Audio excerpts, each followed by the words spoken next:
بسم اللہ الرحمن الرحیم۔ شروع اللہ کے نام سے جو بڑا مہربان نہایت رحم والا ہے۔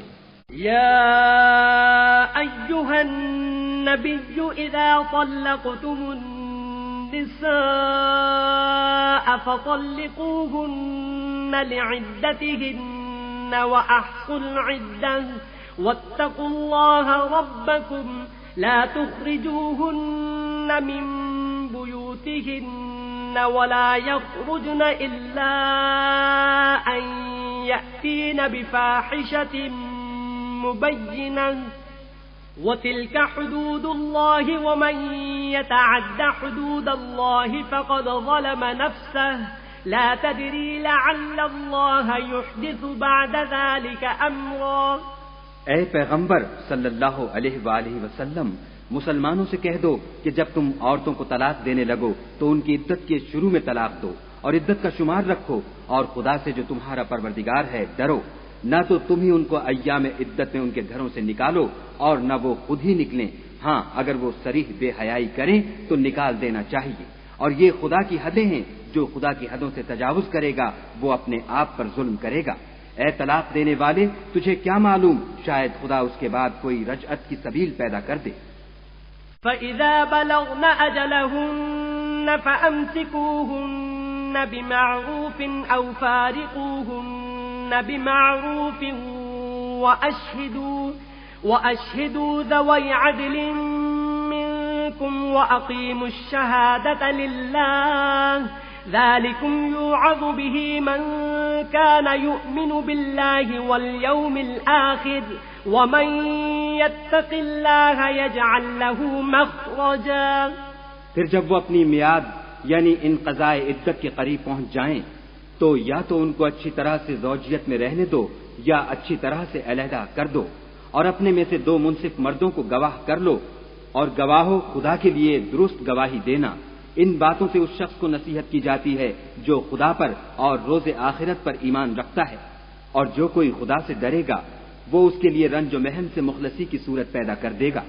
وَيَرْزُقُهُ مِنْ حَيْثُ لَا يَحْتَسِبُ وَمَنْ يَتَوَكَّلْ عَلَى اللَّهِ فَهُوَ حَسْبُهُ إِنَّ اللَّهَ بَالِغُ أَمْرِهِ قَدْ جَعَلَ اللَّهُ لِكُلِّ شَيْءٍ قَدْرًا۔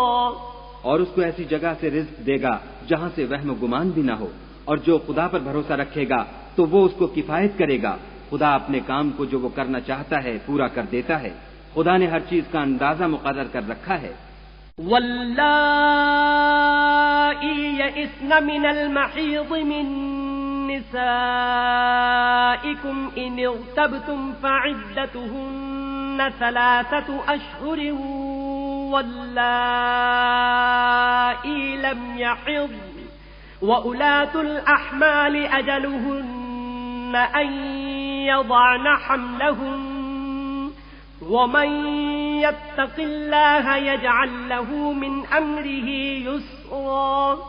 اور تمہاری مطلقہ عورتیں جو حیض سے نا امید ہو چکی ہوں، اگر تم کو ان کی عدت کے بارے میں شبہ ہو تو ان کی عدت 3 مہینے ہے، اور جن کو ابھی حیض نہیں آنے لگا ان کی عدت بھی یہی ہے، اور حمل والی عورتوں کی عدت وضع حمل یعنی بچہ جننے تک ہے، اور جو خدا سے ڈرے گا خدا اس کے کام میں سہولت پیدا کر دے گا۔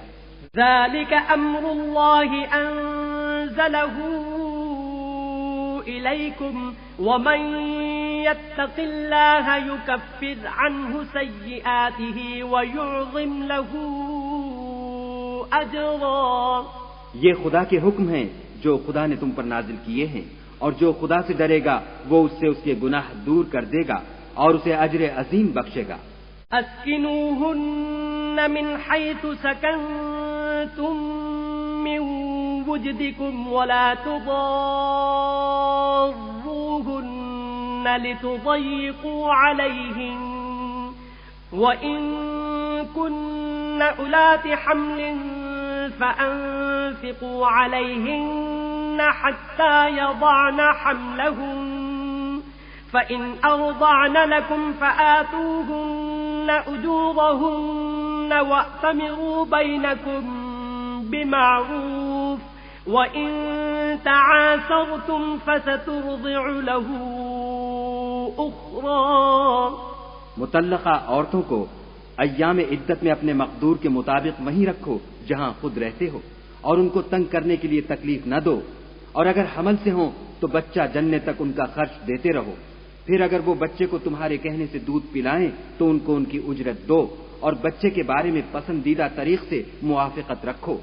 اور اگر باہم ضد اور نا اتفاقی کرو گے تو بچے کو اس کے باپ کے کہنے سے کوئی اور عورت دودھ پلائے گی.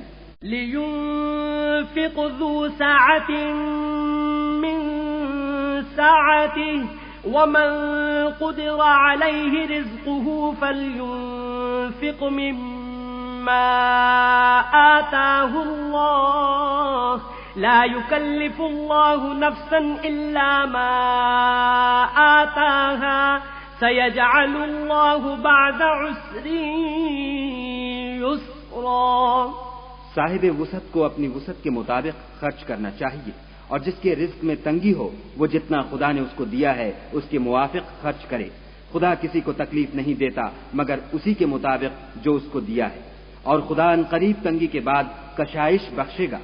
وَكَأَيٍّ مِّن قَرْيَةٍ عَتَتْ عَنْ أَمْرِ رَبِّهَا وَرُسُلِهِ فَحَاسَبْنَاهَا حِسَابًا شَدِيدًا وعذبناها عذابا نكرا. اور بہت سی بستیوں کے رہنے والوں نے اپنے پروردگار اور اس کے پیغمبروں کے احکام سے سرکشی کی تو ہم نے ان کو سخت حساب میں پکڑ لیا اور ان پر ایسا عذاب نازل کیا جو نہ دیکھا تھا نہ سنا. فذاقت وبال امرها وكان عاقبة امرها خسرا. سو انہوں نے اپنے کاموں کی سزا کا مذاق چکھ لیا اور ان کا انجام نقصان ہی تو تھا. اعد اللہ لهم عذابا شدید